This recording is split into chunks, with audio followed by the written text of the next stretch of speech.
በተመረጡ ሳይቶች ላይ እስከ 35% የሚደርስ እውነተኛ ቅናሽ ይዘን መጣን። ቴምር ፕሮፐርቲስ ከአፍሪካ ህብረት በቅርብ ርቀት ላይ በምትገኘው ቡልጋሪያ ከባለ 1 እስከ ባለ 3 መኝታ ቤት አፓርትመንት በተለያየ ካሬ አማራጭ እየሸጥን ነው። ባለ 1 መኝታ 69 ካሬ በመደበኛ አከፋፈል 7.9 ሚሊዮን ብር፣ ሙሉ ለሚከፍሉ ደንበኞች ደግሞ የ30% ቅናሽ ተደርጎ 5.5 ሚሊዮን ብር እየሸጥን ነው። ባለ 2 መኝታ ቤት 82 ካሬ በመደበኛ አከፋፈል 9.4 ሚሊዮን ብር፣ ሙሉ ለሚከፍሉ ደንበኞች ደግሞ የ30 በመቶ ቅናሽ ተደርጎ 6.6 ሚሊዮን ብር እየሸጥን ነው። ባለ 3 መኝታ 126 ካሬ በመደበኛ አከፋፈል 14.1 ሚሊዮን ብር፣ ሙሉ ለሚከፍሉ ደንበኞች ከ30% ቅናሽ በኋላ 10 ሚሊዮን ብር። እንዲሁም በአዋሬ ከባለ 1 እስከ ባለ 3 መኝታ በተለያየ ካሬ አማራጭ እየሸጥን እንገኛለን። በተጨማሪም በገላንና ከአፍሪካ ህብረት አቅራቢያ በሚገኘው ዘመናዊ ሱቃችን ከ500 ሺህ ብር ቅድመ ክፍያና ከ2.5 ሚሊዮን ብር ጠቅላላ ክፍያ ጀምሮ ሱቆችን እየሸጥን ነው። ይምጡ። የማስረከቢያ ጊዜያችን 3 ዓመት ነው። ለበለጠ መረጃና ለሳይት ጉብኝት በ0910 47 38 79 ወይም በ0991 81 33 32 ላይ ሃሎ ይበሉን። ቴምር ፕሮፐርቲስ።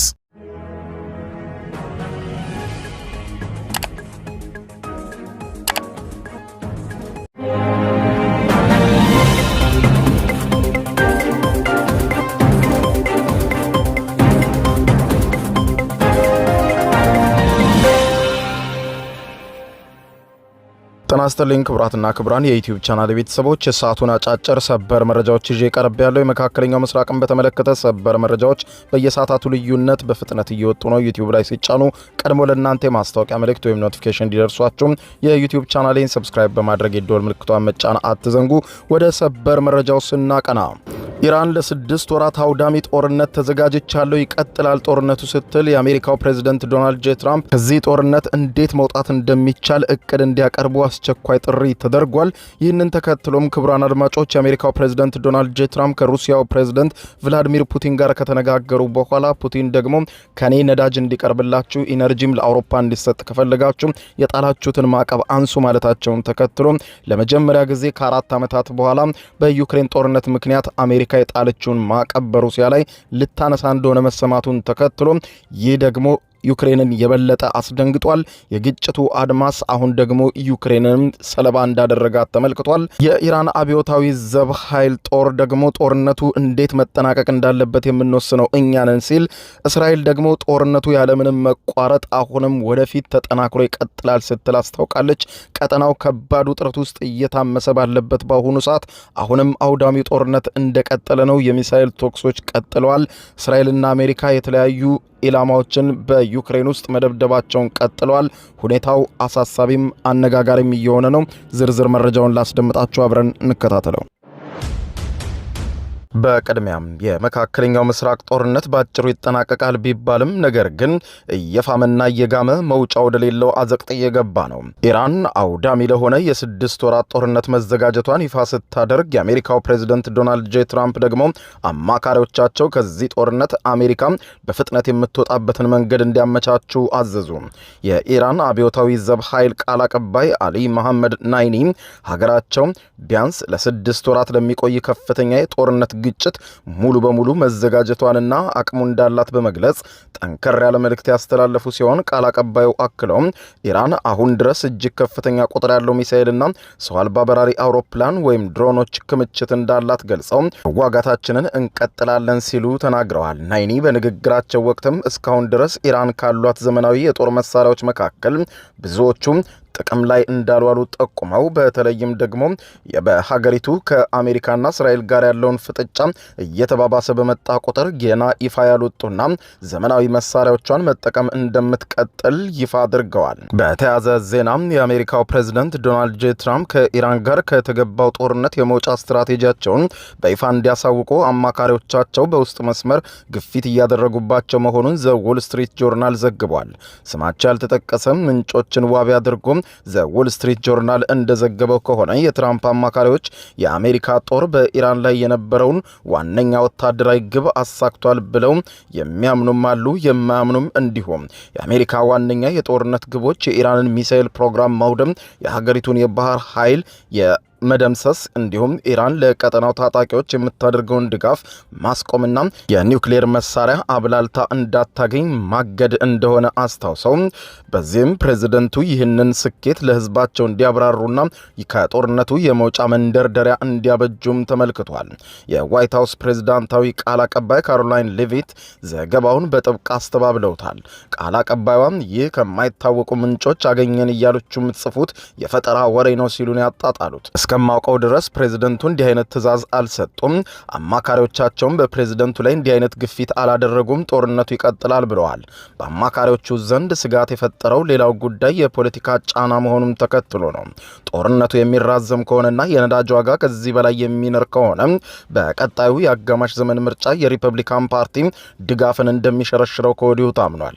የህዝብ አስተያየት ጥናቶችም ከግማሽ በላይ የሚሆነው አሜሪካዊ ይህንን ጦርነት እንደሚቃወም ያሳዩ ሆነዋል። አንዳንድ አማካሪዎች የመሰሉ ስጋት ቢያድርባቸውም ትክክል እንደሆነ ገልጸው ነገር ግን ኢራን በቀጠናው ሀገራት ላይ ጥቃት መሰንዘሯን እስካላቆመችና እስራኤልም ኢላማዎቿን መምታት እስካልፈለገች ድረስ ጦርነቱ በአጭር ጊዜ ይጠናቀቃል ተብሎ እንደማይጠበቅ ተገልጿል። የውስጥ ምንጮች ለዎል ስትሪት ጆርናል ጋዜጣ እንዳረጋገጡት ፕሬዚደንት ትራምፕ ኢራን በአሜሪካና በእስራኤል ተከታታይና ከባድ ጥቃት እጅ ባለመስጠቷ መገረማቸውን ገልጸዋል። በሌላ በኩል ጦርነቱ መቼ እንደሚጠናቀቅ የምንወስነው እኛ እንጂ እስራኤልና አሜሪካ አይደሉም ሲል የኢራን አብዮታዊ ዘብ አስታወቀ። የኢራን አብዮታዊ ዘብ የአሜሪካው ፕሬዝደንት ዶናልድ ጄ ትራምፕ ጦርነቱ በቅርቡ ያበቃል ሲሉ ለሰጡት አስተያየት ምላሽ ሰጥቷል። አብዮታዊ ዘቡ በዛሬ ማለዳ በመግለጫው የጦርነት ፍጻሜውን እኛ እንወስናለን በማለት በመካከለኛው ምስራቅ ከተጀመረ 11ኛ ቀኑ ላይ የሚገኘውን ጦርነት የሚያበቃበትን ሁኔታ የምትወስነው ኢራን መሆኗን ገልጿል። አብዮታዊ ዘቡ የእስራኤልና አሜሪካ ጥቃት እስከ መቀጠለ ድረስ መዋጋታችንን እንቀጥላለን፣ 1 ሊትር ነዳጅ ከቀጠናው እንዲወጣ ቴህራን ፈጽሞ አትፈቅድም ያለው አብዮታዊ ዘቡ በፍጹም ዓለም ነዳጅ አታገኝም፣ ውጥረቱ ይቀጥላል፣ ጥቃታችንም አይቋረጥም ብለዋል። በሆርሙዝ የባህር ሰርጥ ላይ ያለው ውጥረት ከተባባሰ ወዲህ የዓለም የነዳጅ ዋጋ በከፍተኛ ሁኔታ ጨምሯል። የዓለም 1/5 ነዳጅ የሚተላለፍበት የሆርሙዝ ሰርጥ በዓለም አቀፍ የነዳጅ ገበያ ላይ ከፍተኛ ተጽዕኖ መፍጠሩ ይታወሳል። ይህ በዚህ እንዳለ የእስራኤሉ ጠቅላይ ሚኒስትር ቤንያሚን ኔታንያሁ የኢራንን አገዛዝ እየሰባበር ነው እንቀጥላለን ሲሉ ዝተዋል። የእስራኤሉ ጠቅላይ ሚኒስትር ቤንያሚን ኔታንያሁ ከኢራን ጋር ስለሚያካሂዱት ጦርነት በማህበራዊ ትስስር ገጻቸው ዛሬ ረፋዱን ባስተላለፉት አጠር ያለ መልእክት ኢራንን እየሰባበርናት ነው ብለዋል። ዋና ዓላማችን የኢራንን ሕዝብ ከአገዛዙ አብዮት ማላቀቅ ነው ያሉት ጠቅላይ ሚኒስትር ኔታንያሁ የመጨረሻው ውሳኔ ግን የራሳቸው የኢራናውያን ነው ብለዋል። ምንም ጥርጥር የለውም እስካሁን በተወሰደው እርምጃ የኢራንን አገዛዝ ሰባብረነዋል፣ አሁን እርምጃችንን እንደቀጠለ ነው በማለት በይፋዊ የትስስር ገጻቸው ላይ ገልጠዋል። ይህ በዚህ እንዳለ ይህ ጦርነት ለሩሲያው ፕሬዝደንት ቭላዲሚር ቭላዲሚሮቪች ፑቲን የተመቻቸው ሆኗል። ከኢራን ጋር እስራኤልና አሜሪካ የጀመሩት ጦርነት የዓለም የነዳጅ ዋጋ ላይ ከፍተኛ ጠባሳ ያሳደረ ሲሆን ይህንን ተከትሎ የአሜሪካው ፕሬዝደንት ዶናልድ ጄ ትራምፕ ወደ ቭላዲሚር ቭላዲሚሮቪች ፑቲን ለመደወል ተገደዋል።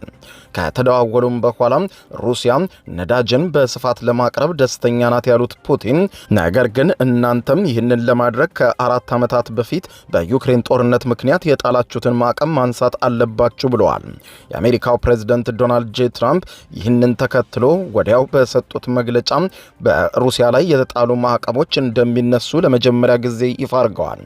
ይህንን ተከትሎ ታዲያ ሩሲያ ከፍተኛ ደስታ ላይ ናት። ከፑቲን ጋር በስልክ ከተነጋገሩ በኋላ ቃለ መጠይቅ የሰጡት የአሜሪካው ፕሬዝደንት ዶናልድ ጄ ትራምፕ ለጋዜጠኞች ሲናገሩ የዓለም የነዳጅ ዋጋ ንረትን ለመቆጣጠር የጣልናቸውን ማዕቀብ ልናነሳ እንችላለን ሲሉ ለመጀመሪያ ጊዜ ይፋ አድርገዋል።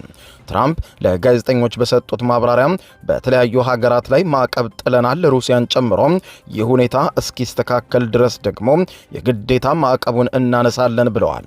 ከዚያ በኋላ አይታወቅም፣ ምናልባትም ማዕቀቡን ላንመልሰውምና እስከ ሁልጊዜም እንደለቀቅነው ልንኖር እንችላለን ብለዋል። ብዙ ሰላም ያኔ ሊኖር ይችላልን ብለዋል። በተመሳሳይም ጋዜጣዊ መግለጫውን ከሩሲያው ፕሬዝደንት ቭላዲሚር ፑቲን ጋር በጣም ጥሩ ብለው የገለጹትን የስልክ ውይይት ያደረጉት ዶናልድ ጄ ትራምፕ በሩሲያ ላይ የተጣለውን ማዕቀብ ትራምፕ የሚያነሱ ከሆነ ምዕራባውያን ድጋፍ መቀዛቀዝ ከፍተኛ ስጋት ውስጥ የከረመችው ዩክሬንን የበለጠ ያስደነገጠ ዜና እንደሚሆን ከወዲሁ ተነግሯል። በሌላ በኩል በቤሩት የሚገኘው የአሜሪካ ኤምባሲ ዜጎቹ በአስቸኳይ ለቀው እንዲወጡ ወይም መጠለያ ውስጥ እንዲቆዩ አስቸኳይ መግለጫ አውጥቷል። በቤሩት የሚገኘው የአሜሪካ ኤምባሲ ዜጎቹ ሊባኖስን በማናቸውም መንገድ ጥለው እንዲወጡ በአስቸኳይ ማሳሰቢያ የገለጸ ሲሆን ጥለው መውጣት የማይችሉ የአሜሪካ ዜጎች ደግሞ በመጠለያዎች ውስጥ ብቻ እንዲቆዩ አሳስቧል።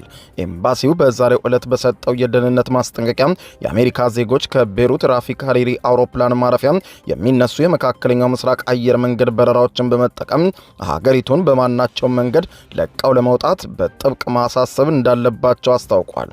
ከባለፈው ሳምንት ጀምሮ እስራኤል በኢራን የሚደገፈውን ሄዝቦላን ኢላማ ማድረግ ከጀመረች በኋላ በቤሩት እንዲሁም በደቡባዊ ሊባኖስ ተከታታይ የፈንጂ ድብደባዎች እየተፈጸሙ መሆኑ ይታወቃል። በተያያዘ ዜና አሜሪካም ደቡብ ኮሪያን ከሰሜን ኮሪያ ጥቃት ለመከላከል ስትል በደቡብ ኮሪያ ውስጥ ያሰፈረቻቸውን ግዙፍ የሚሳኤል መከላከያ ስርዓቶች በፍጥነት በማንሳት ወደ መካከለኛው ምስራቅ እያዘዋወረች መሆኑ ይታወቃል። ይህንን ተከትሎ የደቡብ ኮሪያው ፕሬዝዳንት ሊ ጄ ሚዮንግ ዛሬ በሰጡት መግለጫ አሜሪካ በሀገራቸው ያሰፈረቻቸውን ወሳኝ የአየር መከላከያ መሳሪያዎች ወደ መካከለኛው ምስራቅ ቀጠና እያዘዋወረች መሆኑን ለሀገራቸው ሕዝብ ገልጸው ይህ እንቅስቃሴ ሀገራቸውን ማስቆም እንደማትችል አስታውቀዋል። የደቡብ ኮሪያው ፕሬዝዳንት ይህንን የተናገሩት በደቡብ ኮሪያ የሚገኘው የአሜሪካ ጦር ፓትሪዮት የተሰኙ የጸረ ሚሳኤል መከላከያ ስርዓቶችን ከደቡብ ኮሪያ እየነቀለ ወደ መካከለኛው ምስራቅ እየላከ መሆኑን ተከትሎ ነው። በዛሬው ዕለት ታዲያ በተካሄደው የካቢኔ ስብሰባ ላይ ፕሬዝዳንት ሊ ሁኔታውን ለደቡብ ኮሪያ ሕዝብ ሲያብራሩ አሜሪካ እንደየሁኔታውና እንደ ወታደራዊ ፍላጎቷ የአየር መከላከያ መሳሪያዎቿን ለማንቀሳቀስ መወሰኗን ብንቃወምም የራሳችንን ፍላጎት ብቻ ማስፈጸም የማንችልበት ግልጽ እውነታ ግን አለ ብለዋል። ይሁን እንጂ ይህ የመሳሪያ ሽግግር በሰሜን ኮሪያ ላይ ያላቸውን የመከላከል አቅም አይጎዳውም። ሰሜን ኮሪያ ማናቸውንም ጥቃት ብትከፍትብን ለመቋቋም የምንችል ሰዎች ነን ሲሉ ገልጸዋል። በጉዳዩ ላይ የተጠየቀው የአሜሪካ ጦር አርብ ዕለት ሰጥቶት በነበረው ምላሽ ስለተወሰኑ ወታደራዊ አቅሞች ወይም ንብረቶች እንቅስቃሴና ሽግሽግ ይፋዊ መግለጫ አልሰጥም ብለዋል። ይህ ወታደራዊ ሚስጥር ነው ብሏል። ሆኖም ግን ለደቡብ ኮሪያ ደህንነትና መከላከያ ያለውን የጸና ቁርጠኝነት እንደማይናወጥ የአሜሪካ መንግስት አጽንኦት ሰጥቷል። የደቡብ ኮሪያ መከላከያ ሚኒስትር በበኩሉም በአሜሪካ ጦር ስምሪት ላይ አስተያየት መስጠት ለመንግስት ተገቢነት የለውም ሲል ነው የገለጸው። ደቡብ ኮሪያ ከአሜሪካ ውጪ የሚገኘውን ትልቁን የባህር ማዶ የአሜሪካ ወታደራዊ የጦር ሰፈር ካምፕ የምታስተናግድ ሀገር ነች። በዚህም ጦር ሰፈር ውስጥ የሚገኙት የፓትሪዮትና የታድ የከፍተኛ ርቀት ሚሳኤል መከላከያ ስርዓቶች ከሰሜን ኮሪያ ደቡብ ኮሪያ ላይ ሊሰነዘር የሚችልን ማናቸውንም ጥቃት ለማክሸፍ በአካባቢው ላይ በተጠንቀቅ የቆሙና የደቡብ ኮሪያዎች መተማመኛ እንደነበሩ ተገልጿል። ነገር ግን አሜሪካን ጠብቂን ብለን ማስገደድ አንችልም፣ አሁን ደግሞ ሀገሪቱ ውጥረት ላይ ናት ብለዋል። በሌላ በኩል የጣሊያኗ ጠቅላይ ሚኒስትር ጆርጂያ ሜሎኒ ከአሜሪካ ጋር ለመሰለፍና የኢራንን ጥቃት ለመከላከል መወሰኗን ተከትሎ አሜሪካው ፕሬዝዳንት ዶናልድ ጄ ትራምፕ ጣሊያኗን መሪ አወደሱ። የጣሊያን ጋዜጦች እንደዘገቡት ከሆነ ፕሬዝዳንት ዶናልድ ጄ ትራምፕ የጣሊያኗን ጠቅላይ ሚኒስትር ጆርጂያ ሜሎኒን የዘመናችን ታላቅ መሪ ሲሉ አድናቆታቸውን ቸረዋቸዋል ብለዋል። ትራምፕ በስልክ ባደረጉት ቃለ ምልልስ ሜሎኒን ታላቅ መሪና ጓደኛዬ ሲሉ እንደጠሯቸው የዘገቡ ሲሆን ጣሊያን እስራኤልና አሜሪካ ከኢራን ጋር እያደረጉት ባለው ጦርነት የበኩሏን ድጋፍ ለማድረግ ያሳየችውን ፈቃደኝነት አድንቀዋል። ትራምፕ አክለውም ጣሊያን እንወዳታለሁ፣ ሜሎኒን ግን ድንቅ መሪ ነች ብለዋል። ይህ አድናቆት የተቸራቸው የጣሊያኗ ጠቅላይ ሚኒስትር ከኢራን የሚሰነዘሩ የአየር ጥቃቶችን ለመከላከል ወደ ባህረ ሰላጤው ሀገራት የአየር መከላከያ ረዳትን ለመላክ ማቀዷን ይፋ ካደረገች በኋላ ነው። ጠቅላይ ሚኒስትር ሜሎኒ ባለፈው ሐሙስ ሰጥታው በነበረው መግለጫ ሀገራቸውን በቀጠናው ያለውን ውጥረትን ለማርገብና ለመቆጣጠር ወዳጆቿን ለመርዳት ዝግጁ መሆኗን አረጋግጠው ነበር። ይህም ጣሊያን በአውሮፓ ሀገራት መካከል ለአሜሪካና ለእስራኤል የቁርጥ ቀን ወዳጅ መሆኗን ያሳየ እርምጃ ነው ብለዋል። በተጨማሪም ሳይፕረስ በኢራን ወታደራዊ ጥቃት ከተሰነዘረባት በኋላ ደሴቲቷን ለመጠበቅ የሚደረገውን የጋራ የአውሮፓ ተልዕኮ ውስጥ ጣሊያን በንቃት እየተሳተፈች ትገኛለች። የጣሊያን የባህር ኃይል ቃል ተቀባይ እንደገለጹት ከሆነ አንድ የጦር መርከብ ወደ ሳይፕረስ ለመጓጓዝ ዝግጅቱን አጠናቋል ብለዋል። ይህ የጣሊያን ወታደራዊ እንቅስቃሴ በመካከለኛው ምስራቅ እየተካሄደ ባለው ጦርነት ውስጥ የአውሮፓን ሚና እያጎላ መምጣቱን የሚያሳይ እንደሆነ ይፋ አድርገዋል። ክቡራን አድማጮች ለሰዓቱ ብታደምጧቸው መልካም ናቸው ያልኳቸው አጫጭር መረጃዎች የሰማችኋቸው ናቸው። ከሰዓታት በኋላ በሌላ መረጃ ተመልሰን እስከምንገናኝ በያለንበት የዓለም ዳር ቸር እንቆይ።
የዩቲዩብ የስኬት ሚስጥሮችን በዝርዝር የያዘው የአቤል ብርሃኑ የወይኗ ልጅ መጽሐፍ ሁለተኛ እትም በገበያ ላይ። ዩቲዩብ ለመጀመር በአጭር ጊዜ ስኬትን ለመቀዳጀት አስበዋል?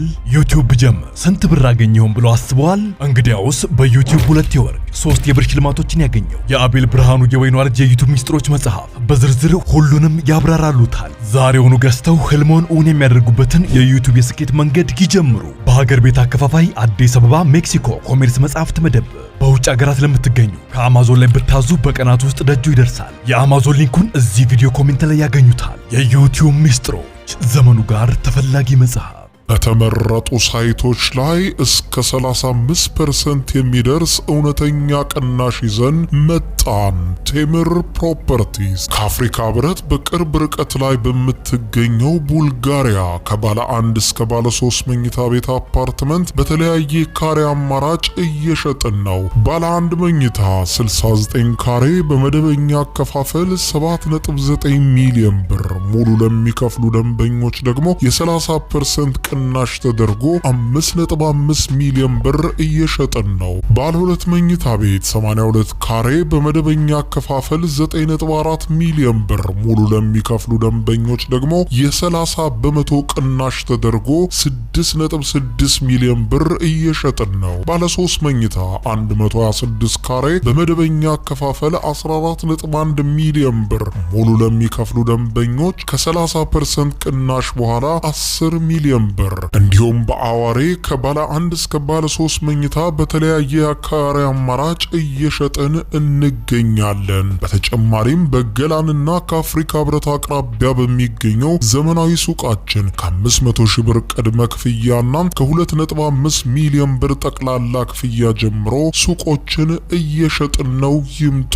የማስረከቢያ ጊዜያችን 3 ዓመት ነው። ለበለጠ መረጃና ለሳይት ጉብኝት በ0910 47 38 79 ወይም በ0991 81 33 32 ላይ ሃሎ ይበሉን። ቴምር ፕሮፐርቲስ